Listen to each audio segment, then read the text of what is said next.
ఎలకతుర్తి సభకు నియోజకవర్గం నుంచి అంచనాకు మించి 30,000 మంది కార్యకర్తలు ప్రజలు పాల్గొన్నారని మాజీ ఎమ్మెల్యే తాటికొండ రాజీ అన్నారు. జనగామ జిల్లా స్టేషన్ గన్పూర్ డివిజన్ కేంద్రంలోని బీఆర్ఎస్ పార్టీ కార్యాలయంలో ఏర్పాటు చేసిన మీడియా సమావేశంలో మాజీ ఎమ్మెల్యే డాక్టర్ రాజయ్య మాట్లాడారు.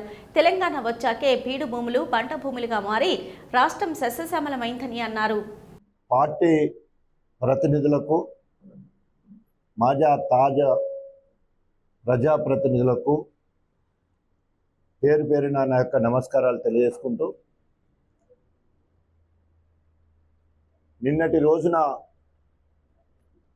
ఎల్కతుర్తి సెంటర్లో జరిగిన సిల్వర్ జూబ్లీ బహిరంగ సభను అంచనా మించి 15 లక్షలంటే దాదాపు 18 లక్షల వరకు రావడం, 2 లక్షల వరకు రోడ్ల మీదే ఎక్కడికక్కడ వాహనాల్లో ఉండడం జరిగింది. ఈ సభను దిగ్విజయం చేసినందుకు యావత్ తెలంగాణ బీఆర్ఎస్ శ్రేణులకు, తెలంగాణ ఉద్యమకారులకు, తెలంగాణ వాదులకు, తెలంగాణ అభిమానులకు, బీఆర్ఎస్ ప్రభుత్వంలో లబ్ధి పొందిన ప్రతి ఒక్కరికి హృదయపూర్వక అభినందనలు మరియు కృతజ్ఞతలు తెలియజేసుకుంటా ఉన్నాం.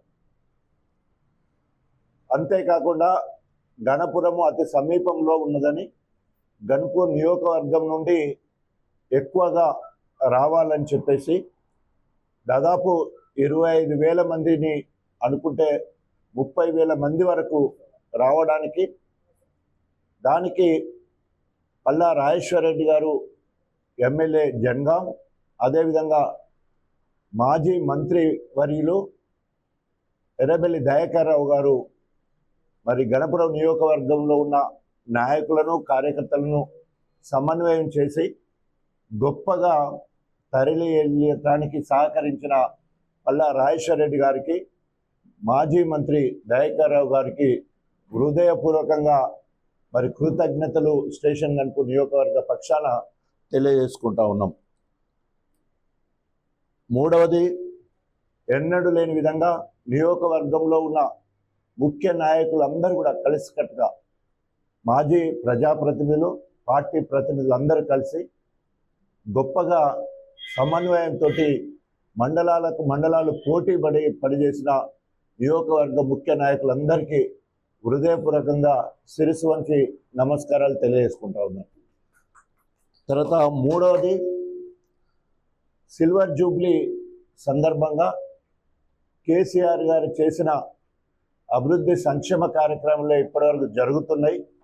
అటు బీజేపీ ప్రభుత్వం నుండి కానీ, ఇటు కాంగ్రెస్ ప్రభుత్వం నుండి కానీ ఏమి పనులు జరుగుతలేవనే ఉద్దేశంతో ఆయా పార్టీలకు రాజీనామా చేసి బీజేపీ నుండి, కాంగ్రెస్ పార్టీ నుండి అనేక మంది వివిధ సందర్భాలలో పార్టీలో బీఆర్ఎస్ పార్టీలో జాయిన్ అవ్వడం జరిగింది. వారందరినీ మరొకసారి హృదయపూర్వకంగా బీఆర్ఎస్ పార్టీలో పనిచేయాలని చెప్పేసి, వారి సేవలను వాడుకుంటామని చెప్పేసి హృదయపూర్వకంగా వారిని పార్టీలోకి ఆహ్వానిస్తూ ఉన్నాను.